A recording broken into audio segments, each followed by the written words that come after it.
Day 11, ang babasahin natin ngayon ay Job 38 to 39. So, dalawang chapter lang siya.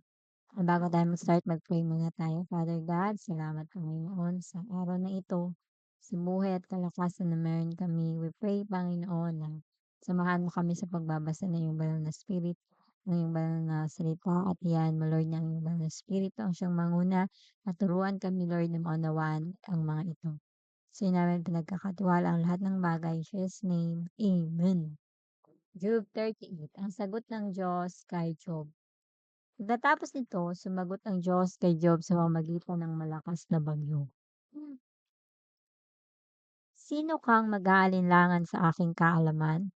Lalo lamang lumilitaw ang iyong kamangmangan. Tumayo ka riyan at magpakalalaki. Tanong ko'y sagutin. Ikaw ay magsabi. Nasaan ka nang likhain ko ang mundo? Kung talagang may alam ka, lahat ay sabihin mo.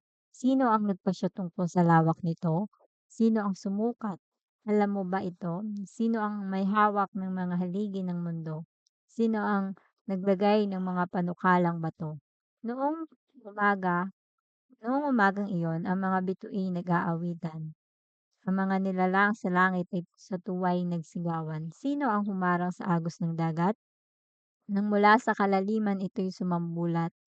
Tinakpan ko ang dagat ng ulap na makapal at binalutan ito ng kadiliman. Ang dagat ay nilagyan ko ng hangganan upang ito'y manatili sa likod ng mga harang. Sinabi kong sila'y hanggang doon na lamang at huwag lalampas ang alon na naglalakihan. Job, nakalikha ka ba kahit isang bukang liwayway? Ang daigdig ba ay naigawa mo ng tanglaw upang ang masasamay mabulabog sa taguan? Malinaw na gaya ng tatak sa putik, ng makulayan ay tumingkad gaya ng damit. Masasamang tao'y nasisilaw sa liwanag ng araw, sa paggawa ng karahasan sila'y napipigilan. Nakapunta ka na ba sa mga bukal ng karagatan? Ang sahig ng dagat ay iyo bang nalakaran? Ang may nakapagturo na ba sa iyo sa mga pintuan, sa napasukan tungo sa madilim na daigdig ng mga patay? Alam mo ba kung gaano kalaki itong mundo? Sumagot ka kung alam mo. Alam mo ba kung saan nanggaling ang liwanag? At ang kadiliman, saan pa ito nagbubuhat? Masasabi mo ba kung hanggang saan dapat makarating at mula doon sila iyong pabalikin? Ikaw ay matanda na, baka nga iyong kaya, pagkat ng likhain ng daigdig, ikaw ay nariyan na. Napuntahan mo na ba ang aking mga imbakan ng niyebe at ng yelong ulan? Ang mga ito'y aking inilaan sa panahon ng digmaan at ng kaguluhan. Nakapunta ka na ba sa sikatan ng araw at sa pinagmulan ng hanging silangan? Sino nga ba ang humukay ng daanan ng baha? Ang landas ng kulog ang landas ng kulog ay sino ba ang gumawa? Sino ang nagbibigay ng ulan sa disyerto kahit na dooy wala namang nakarating na tao? Sino ang dumidilig sa tigang na lupa upang dito'y tumubo ang dahong sariwa? Ang ulan ba o ang hamog ay mayroong ama? Ang yelong malamig, mayroon bang ina? Sino kaya ang nagsilang sa kanila? Sa labis na lamig, tubig ay tumitigas, nagiging parang bato ang ibabaw ng dagat. Ang Pleiades ba iyong matatalian o ang Orion kaya iyong makahalagan? Mapapatnubayan mo ba ang mga bituin o maituturo ang daan ng malakit maliit na diaper? Alam mo ba ang mga batas sa langit? Ito ba'y maiaangkop mo sa daigdig? Ang mga ulap ba'y iyong mauutusan upang sa lupa ay magpuhos ng malakas na ulan? Mauutusan mo ba ang kidlat na ito'y kumislap? Sumunod naman kaya sa iyong mga atas?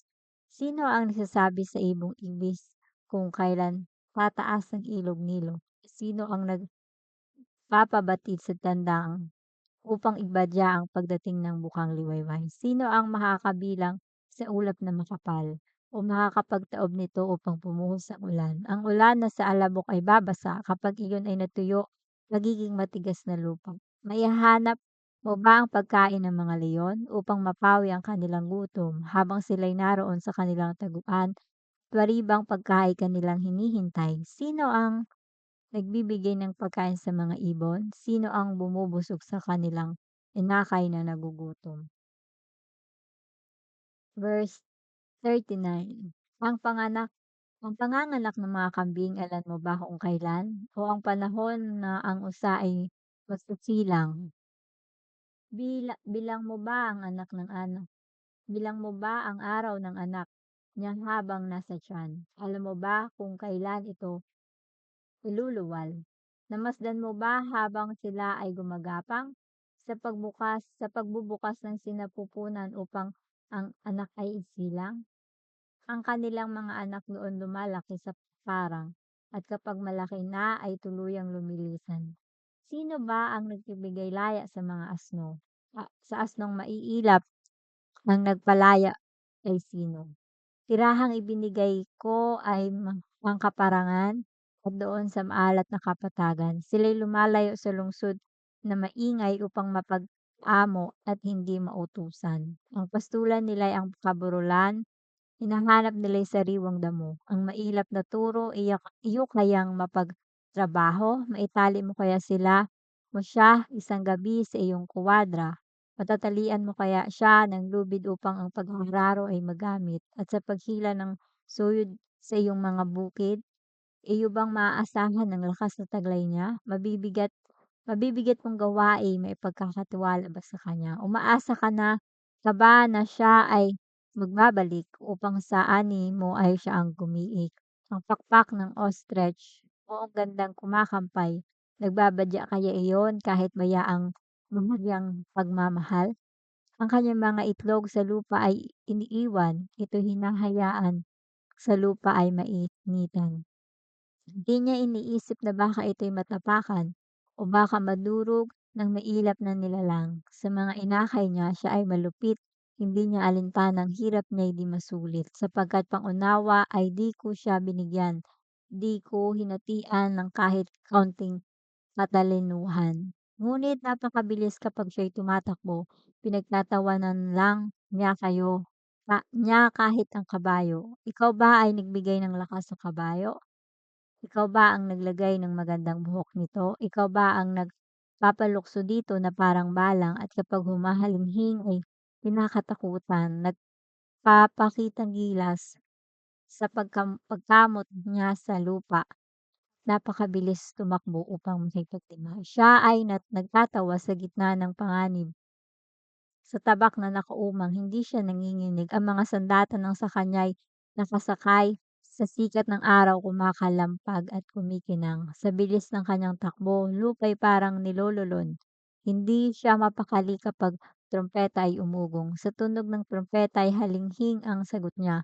Ang ingay ng digmaan, dinig nito kahit malayo pa. Maging utos ng kapitan sa mga kasama.